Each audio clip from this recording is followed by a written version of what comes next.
Seat sharing के लेकर alliance के साथ अगर कुछ गड़बड़ी होती है तो चीजें नेगेटिव जाती है जी। इनको रोकने के लिए कोई प्लान भी आप लोगों के पास आपकी पार्टी के अंदर है?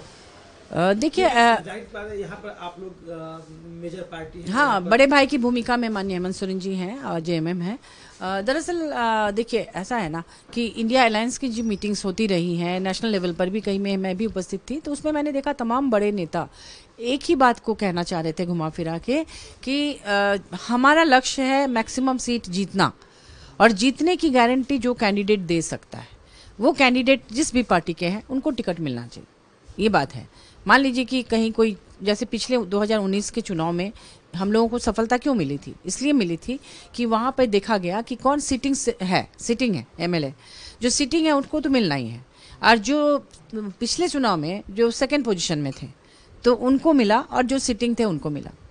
मतलब सिटिंग अगर अपोजिशन का कोई था तो वहाँ पर जो अपोजिशन के बाद सबसे पहला नंबर लाया उसी को दिया गया।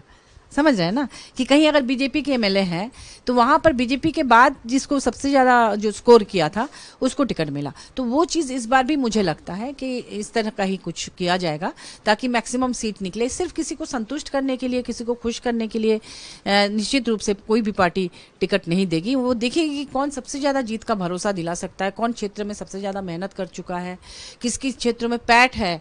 कई बार होता है ना कि जनता के साथ अच्छा रिलेशन बना के रखना भी बहुत महत्वपूर्ण होता है। तो जनता के सुख दुख में कौन जाता है, जनता के लिए काम कौन करता है, जनता का भरोसा कौन जीता हुआ है, ये सारी चीज़ों का आकलन चुनाव में निश्चित रूप से होता होगा, मुझे ऐसा लगता है।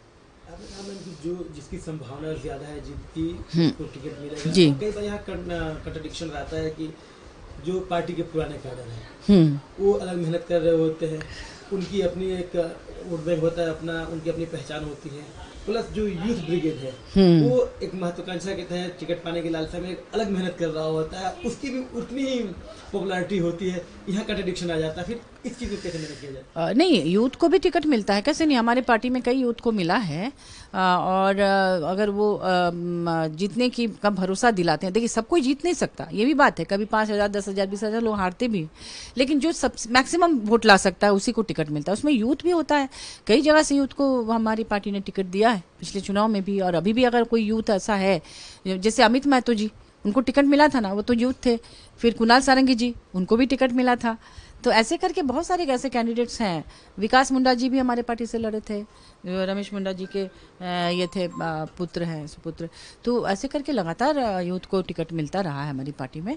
और लेकिन वही है कि सिर्फ यूथ है इसलिए नहीं, बल्कि चुनाव जीतने का जो भरोसा दिला सके और जिनके पास वो काबिलियत हो उन्हें मिलता है जी। अब आते हैं जम्मू एंड कश्मीर पर। उमर अब्दुल्ला शपथ लेने वाले हैं चीफ मिनिस्टर के जी। धारा 370 हटने के बाद पहली बार वहाँ चुनाव हुआ।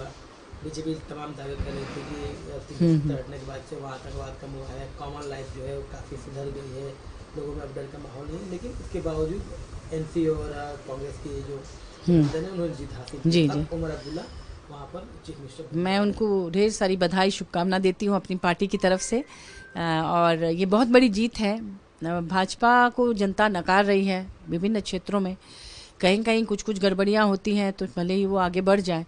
जैसे हरियाणा को लेकर कई सवाल उठ रहे हैं, कई तरह की शिकायतें आई हैं, वो जांच का विषय है, मैं अभी कुछ नहीं बोलूँगी।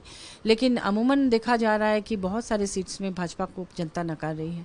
हमारे झारखंड में भी लोकसभा चुनाव में उन्होंने जो उम्मीद किया था वैसा कुछ नहीं हुआ, हम लोगों काफ़ी आगे रहे। जबकि उन्होंने कितना बदनाम करने की कितनी कोशिश की, हेमंत सोरेन जी को बिना किसी सबूत के ईडी ने 5 महीने जेल में रखा, लेकिन उन्हीं के चेहरे पर चुनाव लड़ा गया और आपने देखा कि किस तरह से हमें भी सफलता मिली।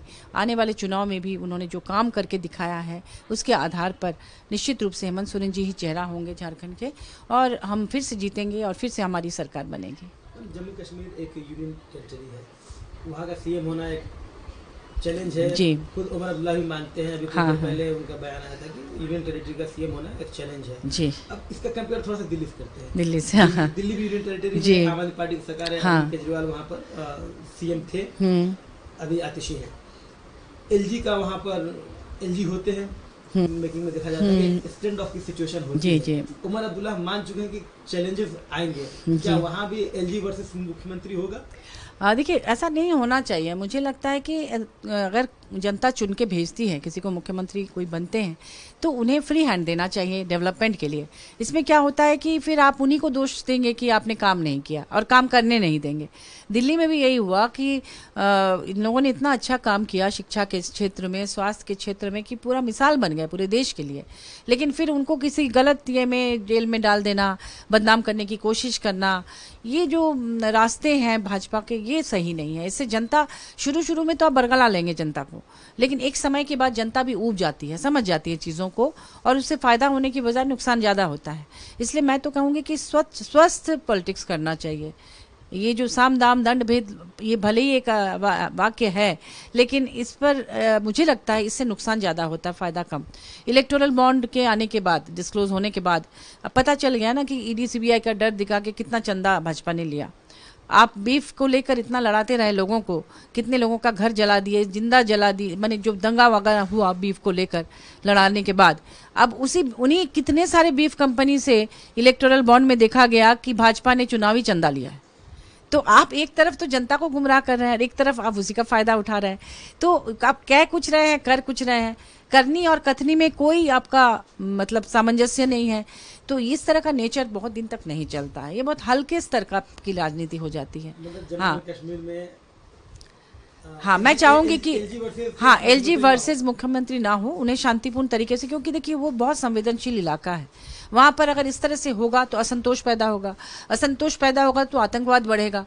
तो आतंकवाद ना बढ़े, बल्कि वहाँ की सरकार को शांतिपूर्ण तरीके से वहाँ की युवाओं को अपने कॉन्फिडेंस में लेके उनके डेवलपमेंट के लिए काम करना देना चाहिए, करने के लिए, ताकि वो जो युवा भटक रहे हैं, अगर कोई कंट्री उनको भड़का भी रहा है तो उनको अगर स्टेट फैसिलिटी देगी, अगर उनको अच्छा रोजगार देगी, लोन देगी सब्सिडी में, कि वो अपना अच्छा व्यवसाय कर सके, अपने पैरों पे खड़ा हो सके, तो कौन पेरेंट्स चाहते हैं कि उनके बच्चे भटके? वो तो चाहेंगे ना कि वो भी पढ़ लिख के या अच्छे रोजगार से जुड़ के ये करे। तो अगर स्टेट उसमें सहयोग करेगी तो निश्चित रूप से वो लोग नहीं भटकेंगे। अब मैं एक उदाहरण देना चाहूंगी कि भाजपा के कार्यकाल में हमारे झारखंड में महिला तस्करी अपने चरम पर थी। पूरे देश में झारखंड बदनाम था, और कितने सारे ट्रैफिकर्स थे जो यहाँ की लड़कियों को नौकरी देने का झांसा देके 1000, 2000, 5000 की नौकरी का झांसा देके दूसरे राज्य में ले जाते थे और उनका हर तरह से शोषण करते थे। माननीय हेमंत सोरेन जी ने उसे रोका, उनको वापस लाया, उन लड़कियों को रेस्क्यू कर करके, और उनको यहाँ पर तरह तरह की योजनाओं से जोड़ा और उसे धरातल पे उतारा। और वो चाह रहे हैं कि यहीं पर रोजगार से जुड़े, यहीं सम्मानजनक रोजगार करे, यहाँ शिक्षित हो। मैया सम्मान उसी का एक पार्ट है कि आप कोई बाहरी आदमी उनको प्रलोभन देके बाहर नौकरी के नाम पर ना ले जा सके। वो यहाँ अपने ही घर में रह के उनको हाथ खर्च के पैसे मिल जाए। उनको सरकार स्किल डेवलपमेंट का ट्रेनिंग दिलवा रही है, उनको सब्सिडी रेट में लोन दिलवा रही है। पहले मार्केटिंग की व्यवस्था नहीं हो पाती थी, उसके लिए पलाश ब्रांड कर दिया कि भाई सरकार के ब्रांड नेम से वो चीज़ें बाहर बिके। और क्या चाहिए? और फिर पुटो हो खेल योजना है, खेल में आप आगे बढ़ें, उसके लिए तरह तमाम सुविधाएं दे रहे हैं। फूलो झानो आशीर्वाद योजना है कि अड़िया दालू बेचने वाली माताएं बहनें उनको किराना दुकान खोलें या कुछ करें, सरकार सब्सिडी रेट में लोन दे रही है। फिर सावित्रीबाई फुले किशोरी समृद्धि योजना है, जिसके तहत उन लड़कियों को जो 12वीं तक के बाद पढ़ाई छोड़ देती थी, 10वीं 8वीं से, उनको पैसा दे दे के 40,000 तक एक्स्ट्रा पैसा दिया जा रहा है कि वो नौकरी के बहाने दूसरे राज्य में ना चली जाए, लोग उनका शोषण ना करें। तो ये सब हमारी सरकार देख रही है। तो उसी तरह से कश्मीर में अगर युवाओं को जो भटक रहे थे, अगर उनको इस तरह का सरकारी मदद मिल जाए और सरकार उनके बारे में सोचे, तो महिलाएं भी और युवा भी वो एकदम मेन स्ट्रीम में आ सकते हैं और आके देश के